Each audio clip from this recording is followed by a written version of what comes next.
Tore.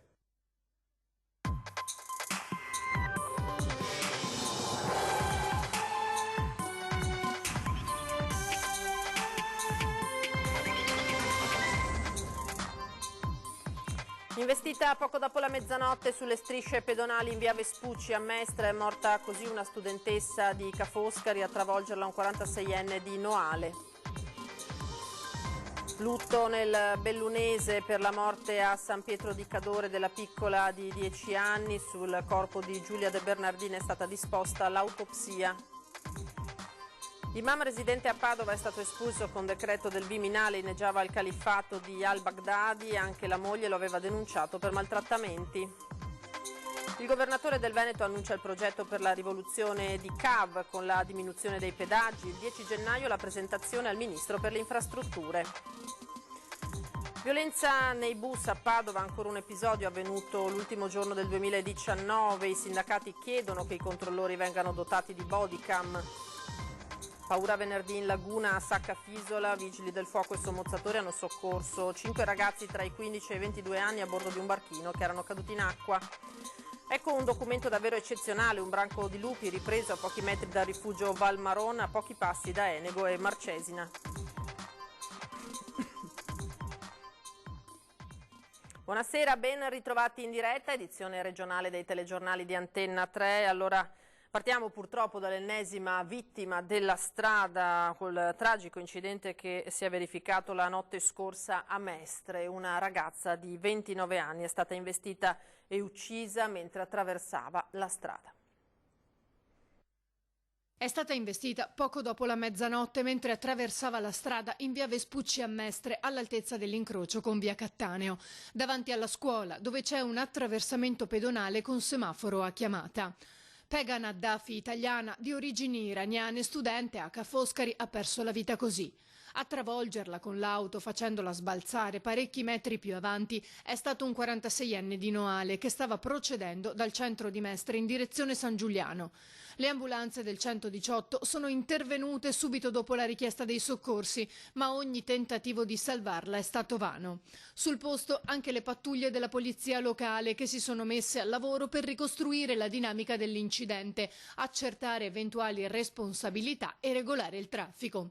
Il conducente, che sarà indagato per omicidio stradale, è risultato negativo ai test dell'alcol.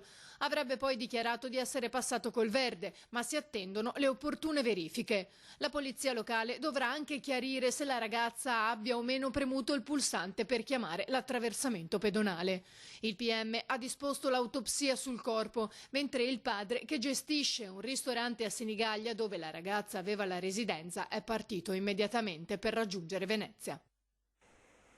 Sarà l'autopsia invece a stabilire le cause della morte di Giulia De Bernardin, la piccola di appena 10 anni, deceduta ieri mattina all'ospedale di Treviso in seguito a un malore che l'aveva colpita mentre era dai nonni a San Pietro di Cadore. Cordoglio in tutta la provincia di Belluno. Tutta la provincia di Belluno si è svegliata attonita stamani. La notizia della morte improvvisa della piccola Giulia De Bernardin, giunta nella serata di ieri, è di quelle che lasciano senza fiato. La piccola aveva solo 10 anni. Giulia era dai nonni a San Pietro di Cadore quando improvvisamente ha riferito alla mamma, medico del pronto soccorso dell'ospedale di Belluno, di avere un forte mal di testa. Un malore che ha avuto un'evoluzione inaspettata e drammatica. La bambina ha perso subito conoscenza e la mamma, in attesa dell'arrivo dell'ambulanza, ha iniziato a praticarle le manovre di rianimazione. L'intervento dei sanitari del 118 è stato tempestivo, ma la gravità della situazione è apparsa sin da subito chiara, tanto da far decidere per il trasporto d'urgenza della piccola al Cafoncello di Treviso. Attorno a mezzogiorno un arresto cardiocircolatorio che si sospetta essere sopraggiunto in conseguenza di un aneurisma cerebrale ha spento ogni speranza di tenere in vita Giulia. La bambina frequentava la quinta elementare all'Istituto Salesiano Agosti di Belluno e lì avrebbe dovuto riprendere le lezioni martedì prossimo, dopo la festa dell'Epifania. Profondo il cordoglio in tutta la provincia, in Comelico, luogo d'origine della famiglia, ma anche a Belluno e a Ponte nelle Alpi, dove la piccola Giulia risiedeva con la mamma Alessia Casanova Borca, il papà Christian De Bernardin e il fratello Francesco. In mattinata il direttore generale dell'Ulse Dolomiti ha trasmesso un messaggio di condoglianze alla famiglia. La direzione e tutta l'azienda è profondamente colpita e addolorata per il grave lutto che ha colpito la famiglia della dottoressa Casanova, scrive Adriano Rasicaldogno. Da genitore, prosegue il direttore generale, non riesco a trovare le parole adeguate per esprimere fino in fondo lo sgomento e il senso di angoscia che una perdita così repentina genera. Rimane la volontà di esprimere a nome mio e dell'azienda Ulse Dolomiti una profonda partecipazione a questo dolore che ha colpito la famiglia e scosso l'intera comunità. Per accertare l'origine esatta del malore che ha causato la morte di Giulia De Bernardin è stata disposta l'autopsia. Solo dopo il nulla osta della magistratura sarà possibile conoscere la data dei funerali. Cambiamo tema, predicava l'Islam violento, inneggiava ad Hitler e all'antisemitismo, espulso dall'Italia. Un cittadino marocchino residente a Padova ritenuto pericoloso per la sicurezza nazionale. Nel 2018 era stato denunciato per maltrattamenti alla moglie che non voleva indossare il velo.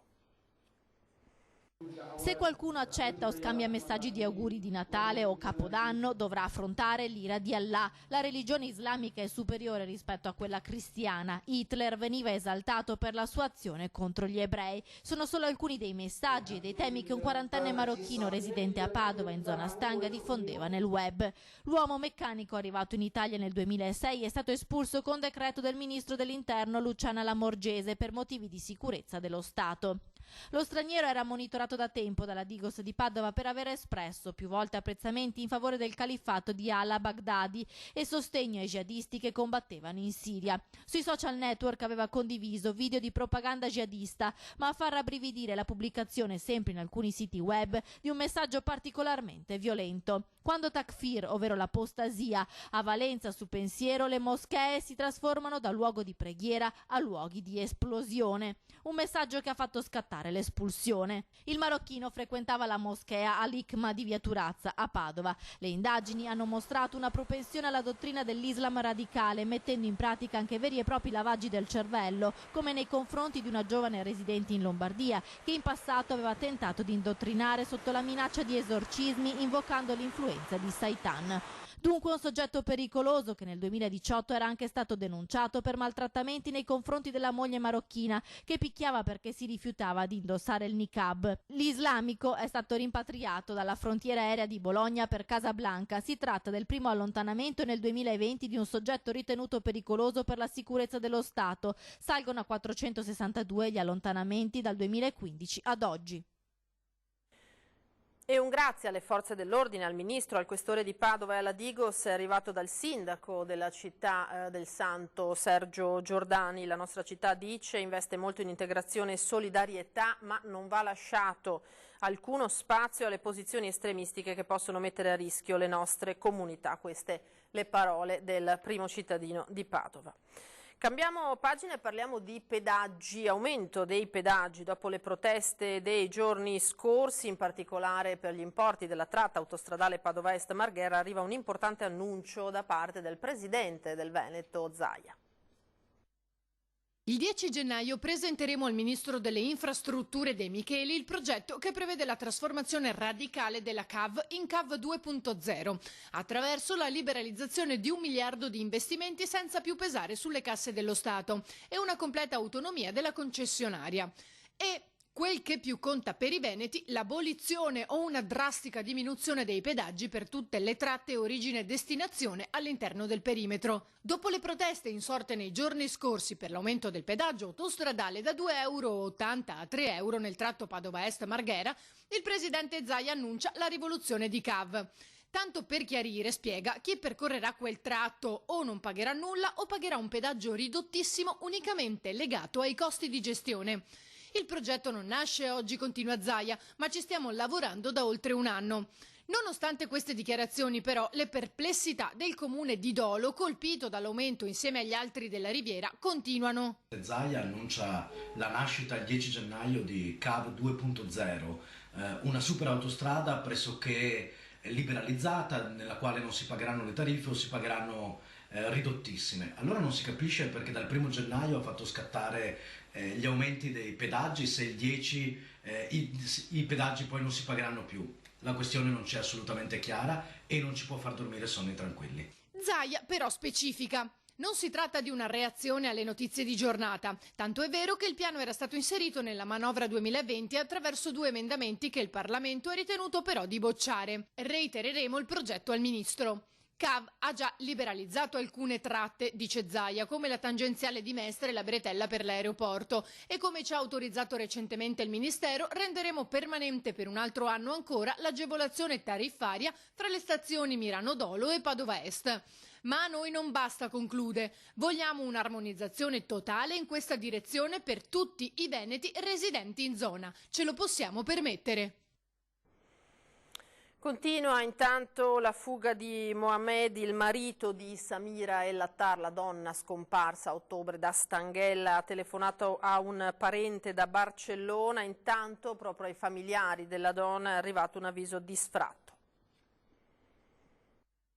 L'ultima traccia lasciata da Mohamed Barbri è stata individuata a Barcellona. La fuga del marito di Samira, la mamma di Stanghella, scomparsa il 21 ottobre scorso, continua verso il Marocco. Al momento l'uomo, che è indagato per omicidio volontario e occultamento di cadavere della moglie, è in Spagna. A Barcellona è arrivato quasi sicuramente in autobus. Alla stazione dei bus della città catalana ha fermato un uomo e si è fatto prestare il cellulare utilizzato per contattare un parente che vive nel Padovano. Il familiare però ha riferito tutto ai carabinieri, che stanno ricostruendo tutti gli spostamenti di Mohamed dalla mattina del 31 dicembre, il giorno in cui ha salutato la suocera lasciandole la figlia di 4 anni e allontanandosi in bicicletta. Bici che non è ancora stata ritrovata, così come il cellulare abbandonato da qualche parte a Stanghella. L'ultima geolocalizzazione aggancia una cella lungo la statale 16 a pochi chilometri dalla sua abitazione, poi si è spento. Mohamed il giorno prima della fuga inoltre avrebbe chiesto dei soldi alla zia della moglie con la scusa di fare la spesa. Forse stava già pianificando la sua fuga e stava racimolando del denaro. Non è chiaro poi se qualcuno lo possa aver aiutato. In Spagna però Mohamed non ha nessun contatto, nessun appoggio. Per ora non c'è un mandato di cattura internazionale, ma solo la denuncia di scomparsa fatta dai parenti di Samira. Gli inquirenti non escludono infatti che nelle prossime ore Mohamed possa tornare a casa, ma la sua posizione si aggrava di ora in ora. I familiari di Samira, in particolare la mamma arrivata a Stanghella nei giorni di Natale, sono convinti che questa fuga sia la conferma del fatto che Mohamed abbia fatto del male alla moglie. Sicuramente l'allontanamento di Mohamed ha sorpreso tutti, anche il sottoscritto, compresi i familiari. Non fosse altro perché fino a pochi giorni prima di questo allontanamento l'uomo direttamente o indirettamente ha sempre esternato la volontà di difendersi. E ora a complicare le cose è arrivato anche un avviso di sfratto. Il comune di Stanghella e la comunità marocchina di Solesino si stanno attivando per aiutare Malika El Attar e la sua nipotina. Il giorno 29 ero a Stanghella e tra le persone che conoscono Mohamed si parlava di una volontà da parte del proprietario di casa di evidentemente appunto interrompere la locazione. I carabinieri di Spinea hanno arrestato un 21enne di Chirignago responsabile di una serie di reati commessi tra il 2016 e il 2017. Si tratta di un componente delle baby gang. L'episodio più grave di cui è accusato risale a marzo 2016 a Marghera, quando aveva 17 anni. Assieme a 2 complici aveva aggredito una coppia di coniugi seguendoli fin sotto casa e strappando la borsetta alla donna, strattonandola e facendola cadere a terra. Nel dicembre 2017 invece alla guida di un'auto rubata aveva forzato un posto di blocco dei carabinieri di Spinea ed era stato fermato dopo una serie di manovre pericolose. In quell'occasione era stato arrestato, trovato privo di patente con qualche grammo di marijuana. Ora si trova rinchiuso nel carcere minorile di Treviso, perché all'epoca dei fatti era minorenne, dove deve scontare una pena di 2 anni e 7 mesi. E violenza ancora da parte di un giovane sui bus a Padova, l'ennesimo episodio, tanto che i sindacati chiedono che i controllori vengano dotati di bodycam. Il controllore chiede il biglietto e lui reagisce con violenza spingendolo a terra. Ancora un'aggressione all'interno di un bus di linea che da Padova era diretto a Sarmeola di Rubano. Il ragazzo di origine africana era salito alla fermata del cimitero Maggiore. Dopo l'aggressione al controllore è riuscito a scendere e a scappare. L'episodio risale allo scorso 31 dicembre, fanno sapere i responsabili del sindacato di base SLS. Il controllore è stato portato in pronto soccorso per una lussazione alla spalla. Dopo questa ennesima aggressione i sindacati fanno sapere che Bus Italia pare intenzionata a dotare i suoi mezzi di body cam, telecamere da applicare alla divisa dei suoi dipendenti. Al momento però l'azienda non conferma questa decisione. E ora l'incidente nautico ieri sera a Saccafisola, 5 persone sono cadute in acqua. Attimi di paura venerdì sera poco dopo le 19:30 vicino a Saccafisola. I vigili del fuoco giunti sul posto insieme ai sommozzatori hanno soccorso 5 persone di età tra i 15 e i 22 anni a bordo di un barchino che erano cadute in acqua. Contemporaneamente è giunto sul posto anche il personale nautico della Guardia Costiera per il recupero del barchino. Ancora non è chiara la dinamica dell'accaduto. Il natante potrebbe aver impattato contro qualcosa ed essersi squarciato, imbarcando acqua a seguito dello scontro. 4 delle persone finite in acqua sono state poi assistite per traumi vari dal personale del SUEM 118, nessuno comunque in gravi condizioni. I 5 naufraghi sono stati poi recuperati da un vaporetto ACTV che si trovava in zona. Chiuso l'attracco dei mezzi pubblici a Saccafisola per qualche ora. Un volo d'emergenza dell'aeronautica militare da Pescara ha fatto arrivare in tempo a Padova un uomo colto da malore che è stato sottoposto a un intervento d'urgenza in azienda ospedaliera. Un trasporto d'emergenza Pescara-Padova, appena 45 minuti di volo che hanno salvato la vita di un uomo colto da malore nella città abruzzese. Il viaggio salvavita è stato effettuato da un Falcon 50 del 31esimo stormo dell'aeronautica militare. Si tratta del secondo intervento in 2 giorni. L'uomo si è sentito male a Chieti. La prefettura ha chiesto subito l'intervento per un trasporto d'urgenza avvisando la sala operativa dell'aeronautica militare, che ha tra i propri compiti anche quello di organizzare e gestire questo genere di trasporti. Ed è stato subito attivato così un Falcon 50. L'intervento è stato effettuato sulla tratta Pescara-Venezia. L'uomo in pericolo di vita era stato ricoverato all'ospedale di Chieti, è stato imbarcato e trasportato a Venezia per consentirne poi il ricovero e l'intervento nell'azienda ospedaliera di Padova. Decollato da Pescara verso 12:30, l'atterraggio a Venezia si è concluso alle 13:15. Un altro volo d'urgenza era stato effettuato venerdì 3 gennaio per salvare la vita ad una neonata sarda di soli 10 giorni di vita. Ora ci fermiamo per un piccolo break, naturalmente torneremo con altre notizie.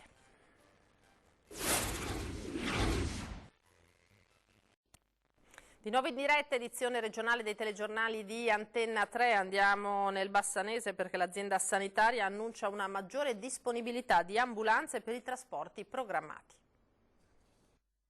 L'ULSS 7 Pedemontana ha già risolto il problema delle ambulanze per i trasporti programmati destinati ai pazienti del San Bassiano.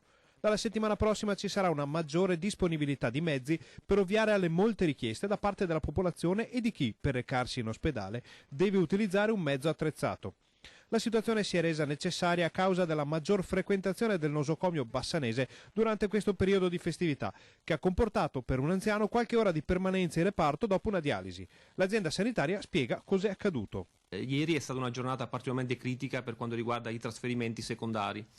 Ho provveduto a fare un'analisi dettagliata di quanto è successo ieri. Abbiamo avuto ben 38 trasferimenti secondari, dimissioni di pazienti al domicilio verso strutture residenziali, necessità urgenti di accompagnare pazienti a fare terapie, camere iperbariche, attori di cortisolo, piuttosto che andare a fare procedure tipo RCP o ospedale di Sant'Orso. Quindi ieri è stata una giornata davvero tanto impegnativa, con una media di viaggi che supera la media, quindi è stato un qualcosa di non quasi prevedibile. Abbiamo comunque fronteggiato queste criticità cercando di andare anche a chiedere dei viaggi aggiuntivi alle nostre ditte che comunque supportano il pronto soccorso e l'ospedale per i viaggi, per i trasporti secondari. Ma l'ULSS annuncia anche che sono in arrivo nuove ambulanze per risolvere questo problema. Con la direzione si sta proprio attivando e arrivando un po' alla conclusione un ulteriore rinforzo per quello che riguarda il trattamento proprio dei pazienti che necessitano di rientrare a domicilio, quindi si sta cercando di ampliare anche ulteriormente una fascia oraria di disponibilità del mezzo. È un rafforzamento in una fascia oraria pomeridiana che stiamo andando a prevedere già da subito dopo le feste, quindi ripeto, non è cambiato nulla, non è successo nulla rispetto a quanto accaduto finora, si sta perfezionando soltanto una modalità operativa per dare una maggior presenza pomeridiana per consentire un rientro a domicilio nei tempi magari migliori. E ora un documento davvero eccezionale, un branco di lupi ripreso a pochi metri dal rifugio Val Maron. La scena sembra presa da un documentario sul grande nord del continente americano, oppure dalle pendici di qualche catena montuosa dell'est europeo. Invece questa incredibile testimonianza che mostra un gruppo di lupi che camminano tranquillamente sulla neve arriva dall'altopiano di Asiago. Il branco, perché è chiaro a tutti che di un branco si tratta, è stato visto e filmato dal rifugio Val Maron, nell'omonima località. Una zona decisamente frequentata sia d'estate che d'inverno, a 2 passi da Enego e dalla Marcesina. Eppure i lupi ci sono e sembra non dargli alcun fastidio la presenza di chi sta facendo il filmato e quella di qualche cane che abbaia disturbato dall'irruzione della natura più selvatica fra strade, rifugi e aree dedicate allo sport. Rete Veneta aveva appena lanciato l'allarme sul rischio di spopolamento delle malghe nella stagione estiva a causa della presenza di predatori e questo nuovo sensazionale documento sembra arrivare come una conferma e un monito. I lupi ci sono ormai stanziali e le istituzioni devono decidere una volta per tutte se vederli come una minaccia o una risorsa. L'importante è che non si faccia finta di non vederli. Ma in questo caso ci penseranno i nostri telespettatori e la nostra emittente a ricordare a chi di dovere che il lupo c'è e sta bussando alla porta delle case dell'altopiano. E ora i saldi, siamo andati a Padova a vedere come è proseguito il primo giorno dunque delle vendite di fine stagione. Dall'associazione di categoria, come ogni anno, arriva la richiesta di spostare la data di inizio delle svendite in città, vigili in Borghese per evitare le truffe. È iniziata la corsa ai saldi, lo vedete, il centro di Padova affollato, negozi pieni, una spesa media di 170 euro a persona. Abbiamo approfittato dei saldi e niente, c'è molta gente in giro. Ho comprato 2 paia di camicie e un maglione. C'è convenienza. Diciamo che erano scontate del 20%, quindi sì, qualcosina di conveniente c'è. Un'occhiata alle vetrine, cartellini in bella mostra con i prezzi di partenza e quelli scontati. Si entra e si esce dai negozi, complice il bel tempo, l'avvio dei saldi è positivo. Borsetti in mano, abbigliamento e scarpe, gli articoli più gettonati dai padovani. Cosa ha acquistato? Una borsa, degli slip da uomo, poi cosa abbiamo preso? Delle magliette. Lei aspetta la moglie che invece... Io non ho autonomia decisionale su questi argomenti. Ci pensa la moglie. Certo. Ho comprato cose da vestire per i ragazzi. È conveniente quindi aspettare i saldi? Sì, è conveniente. Spesa media? Questo... su 200 euro. Secondo i dati di Confesercenti, in questo periodo di saldi verranno spesi circa 100 milioni di euro a Padova. Un'occasione per i commercianti per svuotare i magazzini che sono ancora molto forniti, fa sapere le associazioni di categoria, che però non apprezza l'avvio delle svendite subito dopo il Capodanno. È un appuntamento però che, come dico da anni, andrebbe rivisto nella data, spostato in avanti, perché o i saldi sono le vendite di fine stagione oppure i saldi sono le vendite di mezza stagione. La polemica inoltre riguarda soprattutto le grandi catene di moda e i franchising che già durante il Natale invitavano con SMS i clienti in possesso di carte fedeltà ad usufruire di sconti nonostante la normativa vieti di applicare ribassi nei 30 giorni che precedono l'avvio dei saldi. Per tutelare il consumatore e anche i commercianti onesti, il Comune di Padova ha deciso di intensificare l'attività della polizia locale durante il periodo delle svendite, con la presenza di agenti in Borghese che gireranno per i negozi per verificare la chiarezza dell'esposizione delle offerte ed evitare così le truffe. Stiamo scappando, sì. È corsa ai saldi? Sì. E domani invece tanti falò per l'Epifania, che si chiamino Panevino, Piro e Aparo, e un po' dappertutto, saranno centinaia in tutto il Veneto, 150 solo nella Marca trevigiana. Siamo stati ad Arcate. Mancano poche ore nella Marca per la tradizione del Panevin. Dalla tradizione cristiana del Natale si passa a quella pagana con il centenario rito del Rogo della Vecia. Ad Arcade, il più grande e forse antico Panevin della Marca, è tutto pronto. Beh, come potete vedere la pira è già pronta, gli alpini hanno lavorato alacremente questi giorni, quindi siamo pronti per domani sera alle 21 come al solito, vi aspettiamo. Questo è il Panevin più alto di tutta la Marca. Io non so se sia il più alto, ma che sia il più famoso e rinomato, questo penso che sia indubbio. Sono 53 anni che lo facciamo qui.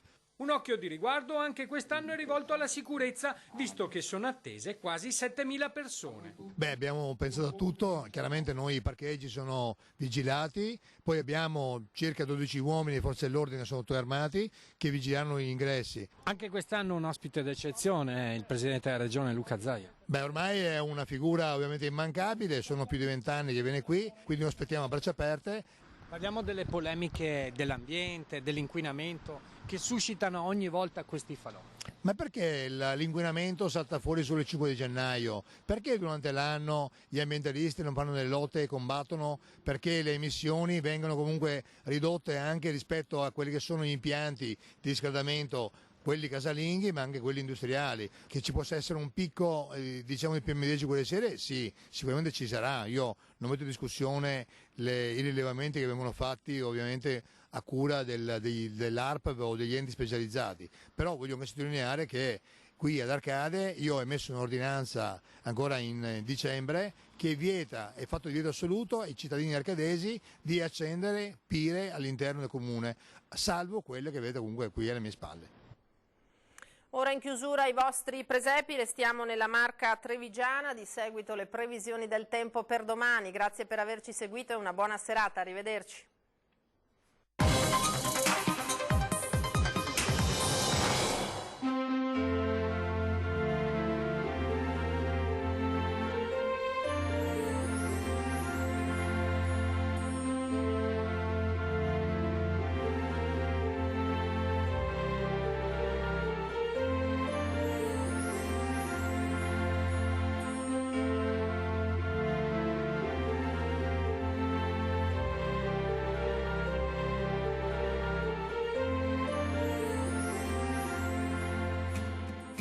The first Noel, the angel did say, was to certain poor shepherds in fields as they lay, in fields where they lay keeping their sheep on a cold winter's night that was so deep.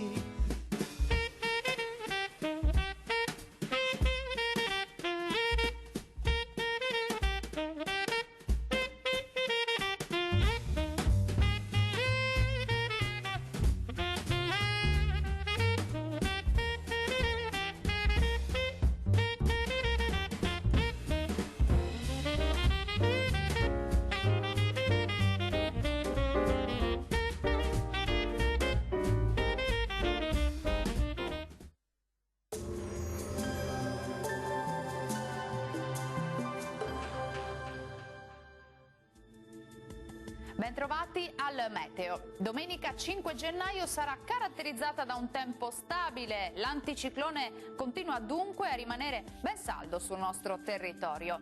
La situazione nel dettaglio. Sul Veneto avremo un sole prevalente un po' su tutti i settori. Non sono infatti attese piogge particolarmente degne di nota. Il cielo sarà poco nuvoloso, solo con qualche foschia mattutina e poi in serata sulle principali pianure, ma più in particolare su quelle meridionali. Temperature minime sotto zero o di poco sopra, massime tra 9 e 11 gradi. Tempo stabile anche sul Friuli Venezia Giulia, con tanto sole e solo con qualche nube a carattere sparso. Temperature minime tra -1 e 6 gradi, valori massimi tra 10 e 11 gradi. Ci spostiamo infine sul Trentino Alto Adige, poche novità, ampio soleggiamento anche qui e cielo poco nuvoloso. Temperature minime sotto zero, massime tra 8 e 9 gradi all'incirca. Dal meteo di Antena 3 è tutto, grazie per l'attenzione e arrivederci.